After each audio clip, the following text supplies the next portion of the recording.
že navaden obiskovalec zasluti neke kamnite groblje, spravi kupe kamenja, ki dajo slutiti na nekakšne strukture, na neko življenje pred našim. Z vrha hriba se odpira pogled na vse 4 strani, od tu vidimo Piranski zaliv pa vse okoliške šavrinske hribe. Prednost strateškega položaja so očitno znali izkoristiti že naši predniki. Območje je bilo zagotovo naseljeno od prazgodovine 4. tisočletja pred našim štetjem, pa vse do rimskega obdobja v 1. in 2. stoletju našega štetja. Takoj, ko prihajamo po cesti, se že vidi, kakšno mogočno obzidje je nekoč ta nasip predstavljal. In pridemo na drugi nasip, ki je prav tako mogočen, vendar se danes ne vidi. Obstoj Kaštelirja so znanstveniki omenjali že v začetku 20. stoletja. Pomembne arheološke raziskave so bile opravljene v 50. letih prejšnjega stoletja, najnovejše pa v zadnjih nekaj letih. Žal vseh najdb ni mogoče občudovati na enem mestu, shranjene so v 2 muzejih.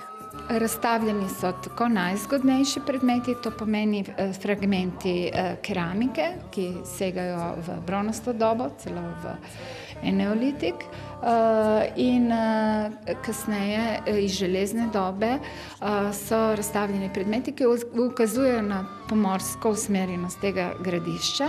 Najimenitnejša je zagotovo rekonstrukcija Apulskega kraterja iz 6. stoletja pred našim štetjem. Bili so najdeni samo fragmenti. Dejansko je prihajala iz Apulije, torej iz Italije, in sicer naj bi prihajala po morski poti.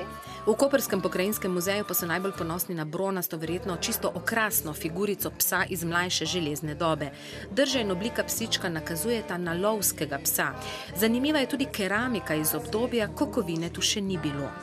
Gre za široko skledo hvarske kulture, ki je razprostranjena ob vzhodni jadranski obali. Recimo zgodnje bronastodobni ročaj ene posode, zgodnje bronaste dobe, ki smo ga nekako uvrstili v tako imenovano cetinsko kulturo, enigmatični predmet iz železne dobe, no to se malo šalim. Taki keramični pečati tudi z različnimi ornamenti, tudi bolj značilnimi železnodobnimi ornamenti, so pogosti prav na Kaštelirjih.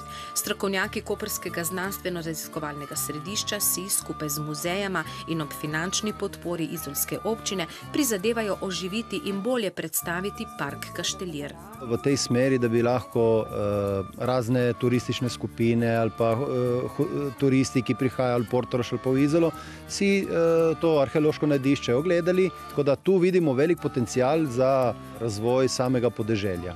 V kratkem naj bi v parku, kjer so zemljišča sicer v lasti različnih lastnikov, postavili informacijske table. Kako bogato kulturno dediščino imamo, a se je večina ne zaveda, pa muzealci javnosti in odgovorne opozarjajo tudi na ta način.